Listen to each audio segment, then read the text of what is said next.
Assalamualaikum warahmatullahi wabarakatuh. Alhamdulillahirabbil ghafur wassalatu wassalamu ala nabi syakur amma ba'du. Yang saya hormati Ustadz Didik Susyono dan tak lupa untuk teman-teman yang saya banggakan dan cintai. Puji syukur alhamdulillah atas kehadiran Allah Subhanahu wa taala yang mana kita semua masih diberikan nikmat, yaitu berupa nikmat sehat.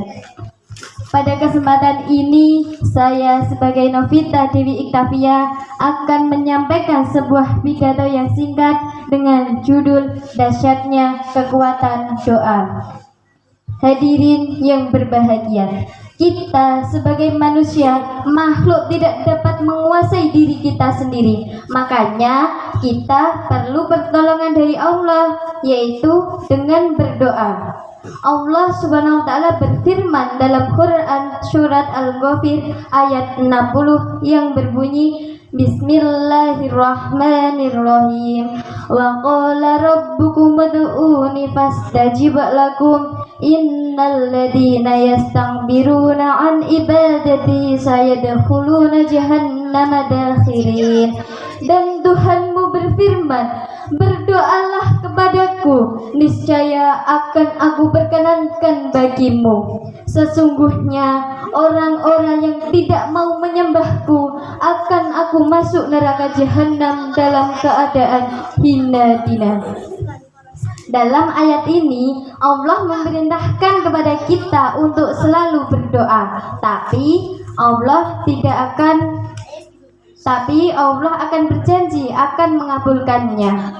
Jangan sampai tak berdoa kepada Allah Ta'ala, seakan tidak merasa butuh pada Sang Pencipta. Kalau kita tidak butuh sama Allah, artinya kita sombong.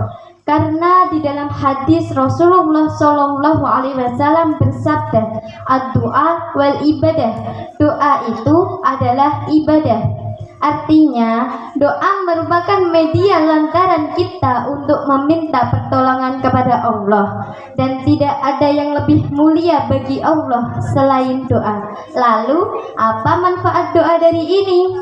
Yang pertama, jiwa menjadi lebih tenang. Kenapa lebih tenang? Karena Allah membantu kita agar supaya tidak mudah putus asa. Karena di zaman sekarang banyak yang gampang patah hati, depresi, sampai bunuh diri. Karena dia merasa tidak ada sandaran dan harapan. Na'udzubi min dzalik. Kalau kita kuat, kalau kita percaya akan kekuatan doa, maka hal tersebut tidak akan terjadi. Yang kedua, kita berdoa sama Allah, kemudian Allah mengabulkannya, maka sangatlah baik, yaitu dengan mengubah takdir yang buruk menjadi takdir yang baik. Karena kata Rasul, tidak ada yang dapat menolak takdir kecuali dengan doa. Lalu bagaimana supaya doa kita diijabah sama Allah? Yaitu dengan memenuhi adab dalam berdoa. Meminta orang saja kita memakai adab, apalagi sama Allah. Ini nih adabnya, ikhlas karena Allah, suci lahir dan batin, tidak memakai atau memakan haram, khusyuk dan yakin bahwa Allah akan mengabulkannya. Tapi ingat, jangan terburu-buru.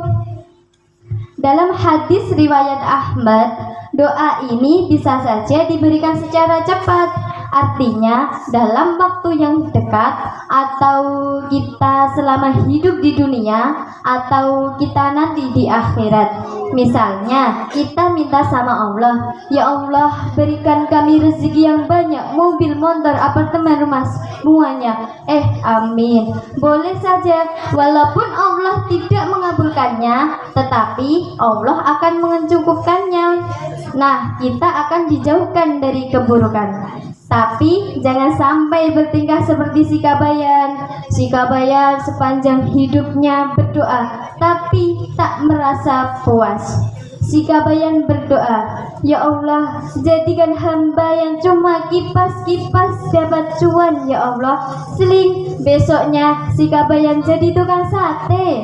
Tapi si Kabayan tidak merasa puas. Berdoa lagi sama Allah, "Ya Allah, jadikan hamba yang kemana-mana banyak pengikutnya, banyak followersnya, supaya kemana-mana ada yang ngikutin."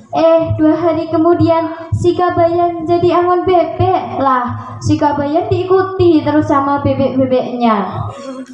Tapi si Kabayan tidak merasa puas lagi.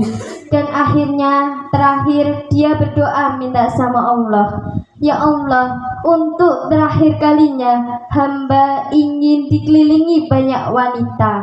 Kemudian si Kabayan jadi tukang sayur keliling, banyak dikelilingi sama ibu-ibu. Wah, keren si Kabayan.